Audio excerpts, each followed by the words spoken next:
50,000 people vanished. Not in battle, not from plague. They walked into the desert one morning, and the desert kept them. Army of sand. Storm, ambush, or betrayal. The lost army mystery. This isn't myth. It happened, and nobody in 2,500 years has figured out how. His name was Cambyses II, a man who heard one word his entire childhood: more. More land, more gold, more power.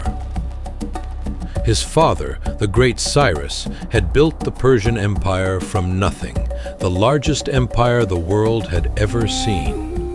Cambyses grew up in that shadow. He needed to be bigger.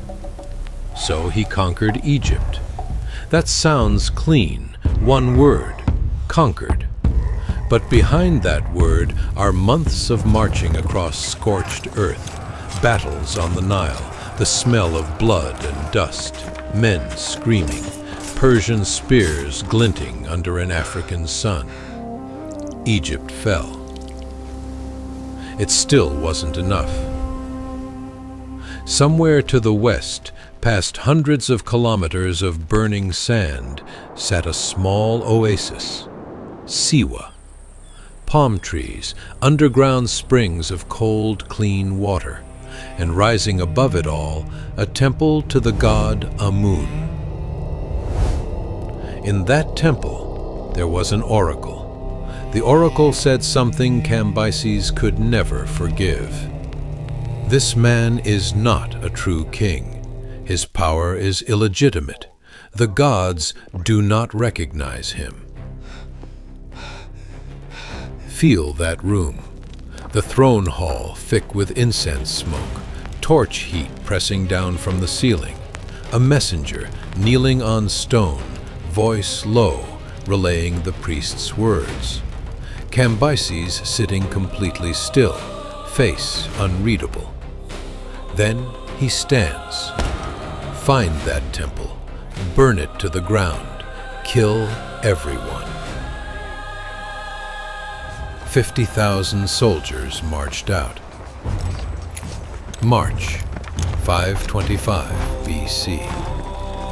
The army left Thebes at dawn, morning sun still merciful, soft orange light, long shadows, a faint breeze off the Nile. Soldiers moved with confidence. They had just broken Egypt. What was some oracle in an oasis? 3 days out, the Nile disappeared behind them. Then the real Sahara started. Forget the yellow you're imagining. This is 1,000 shades. Orange, bone white, deep rust, pale gold. Dunes the height of a 5-story building. No trees, no birds, no sound, but wind. Daytime hit 50 degrees. Armor heated until it burned through cloth. Skin cracked, lips split open and bled. Water in the skins warmed to the temperature of tea and stopped quenching anything. At night, near freezing. The same men who were suffocating at noon huddled in cloaks and shook. Then there was the silence. Men raised by rivers, in cities, surrounded by markets and children and noise. They weren't built for desert silence. It doesn't feel like absence. It feels like presence, heavy, watching. Here's what we know. The route from Thebes to Siwa exists. Difficult, yes, but walkable. Bedouins used it for centuries. Cambyses' army didn't take that route. How does something like that happen? First, the guide says, the main path is blocked. Let's go around. Soldiers trust him. Then another detour, another. Each one reasonable on its own. Then, at some unmarked moment, the commander looks around and realizes he has no idea where he is. Sand in every direction. Clouds covering the stars. Water nearly gone. Men starting to die. And the guides gone. Dissolved into the dark. No argument. No warning. Here, then not. Most historians call it betrayal. Someone paid those men. Someone gave them one job: take the army somewhere it cannot come back from. Who? That question has no clean answer. Not yet. 3 theories. 3 ways 50,000 people disappear, each one horrible in a different way. The storm, Khamsin, Arabic for 50. These storms blow roughly 50 days each year, but each one arrives like judgment. The horizon looks clear, blue sky, white sand. Then a dark line appears, far away. It grows. Within a minute, a wall. Men scream. Some run. But where do you run? Darkness. Total. Herodotus recorded this version. A storm swallowed them. All 50,000. Still down there.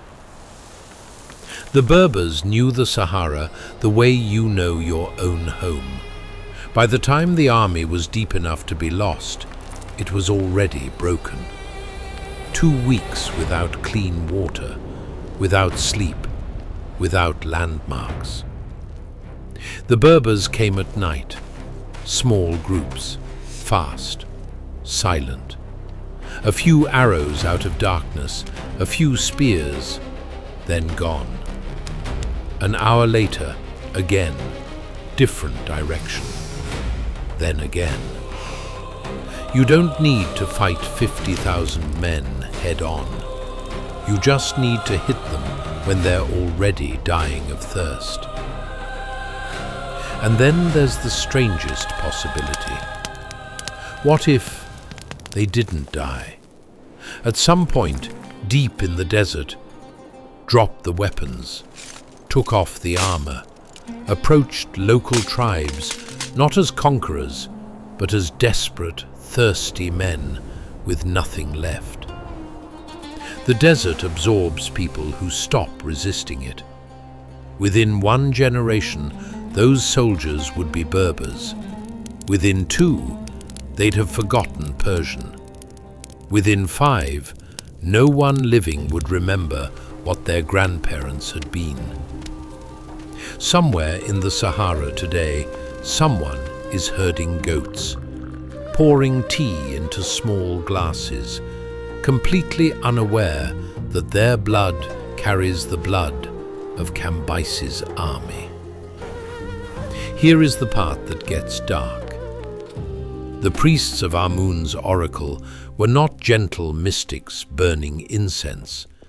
They ran an organization, a network spread across Egypt and beyond, agents, informants, merchants along every trade route, eyes and ears in every city.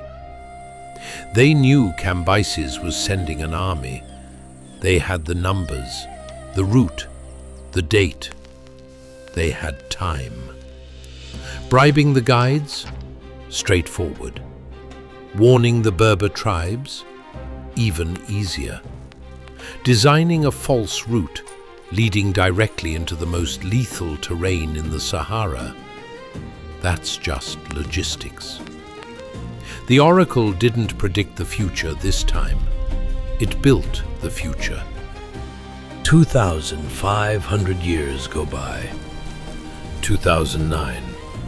2 Italian archaeologists working the desert near Siwa, One of them moves a large rock, bones underneath. White, completely dry, perfectly preserved by the desert air. Human bones, dozens, then more. Bronze arrowheads nearby, silver bracelets, scraps of cloth, a distinctly Persian weave pattern. The men's hands are shaking. Within days, the world knew. Headlines everywhere.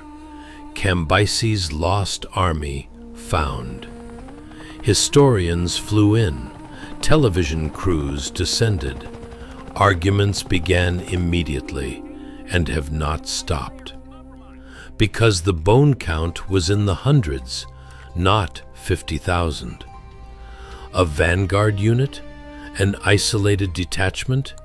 Or just an unrelated burial site that happened to turn up Persian artifacts? Then the Egyptian government quietly shut the excavation down. No explanation, no press conference, just access denied. Nobody official has explained why. Satellites pass over the Sahara daily now. Infrared imaging, ground-penetrating radar, computer analysis searching for anomalies under the surface. Nothing yet. Cambyses died 3 years later, a wound on his leg that refused to heal. Accident, maybe. Poison, possibly. The Oracle of Amun kept operating for another 5 centuries. New conquerors came, Greeks, Romans, others. They outlasted every king who ever threatened them. The army never returned. 50,000 people walked in one morning. The desert has never given a single one of them back.